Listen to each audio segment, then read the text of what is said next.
The United States are often accused of not actually going to the moon and faking the images from there. What's your take on that? That is ignorance, total ignorance on the part of those who say so. These people don't know anything about technology, or they just seek popularity. Only 2 countries did not monitor orbiting the moon and landing on it. It was during the Cold War.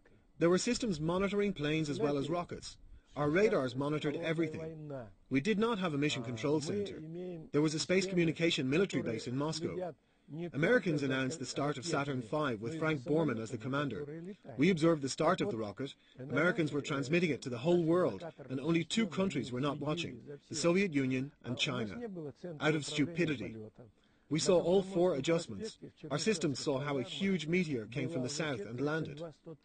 One interesting fact, Frank Borman came here some time after the flight. Crowds surrounded his hotel every day. The government held a great reception for him. There was a press conference. Our people greeted Frank Borman just like they had greeted Gagarin. It was pure joy. We could have orbited the moon before Frank Borman. All the tests were going great. We were asking to go on L6. No, let's do more tests. Korolev had died, and Vasily Mishin took over. He was an excellent engineer, but he didn't have Korolev's strong leadership skills. Our engineers didn't like the risk, so they launched the 6th unmanned craft, which landed 600 meters away from the launch. Precision. All systems worked perfect, but it was unmanned. This was the most painful thing. We had all the chances to go orbit the moon before Frank Borman did it.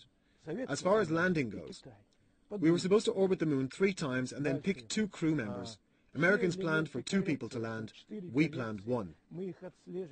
I was the lunar team commander and in charge of the group training. We had 3 crews on the team together. So when Americans announced their mission, we all gathered at this military base. We sat there, holding our fingers crossed. We wished all the luck to the guys. We personally knew them, and they knew us. Radars were monitoring the whole process.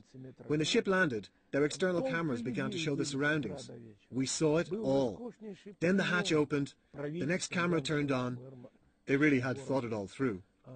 Armstrong goes down the steps. The last step was about 50 centimeters above the moon's surface. He was moving his foot carefully. We all froze, waiting to see what was going to happen next. He jumped off the step, then bounced and began to walk. He had an antenna that transmitted everything to the Earth. We saw everything that they did. The question about the wind on the moon. There is a copy of that American flag in the museum. The flag was taken out of the case and unfolded, and this unfolding looked as though the flag was being moved by the wind. The rumor started when Kubrick's wife commented on her husband's work. She said that it was very difficult to make the film about Americans landing on the moon. Well, it is understandable. There are 2 ships left on Earth. One is at the Smithsonian Museum. It is not allowed to even take pictures there, because the displays there are extremely valuable.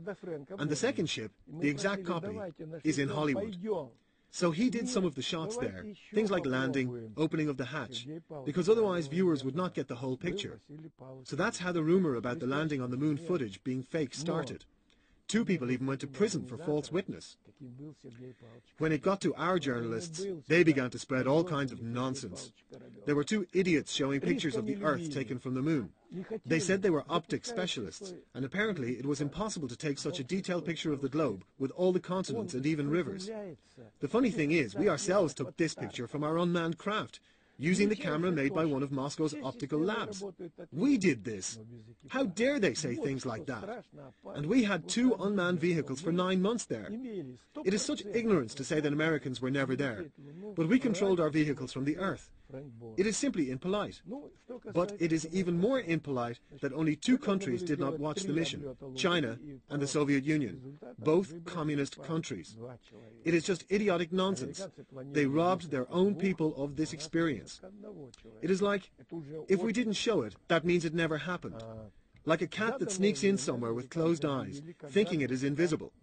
It was wrong for such a great country to do something like this.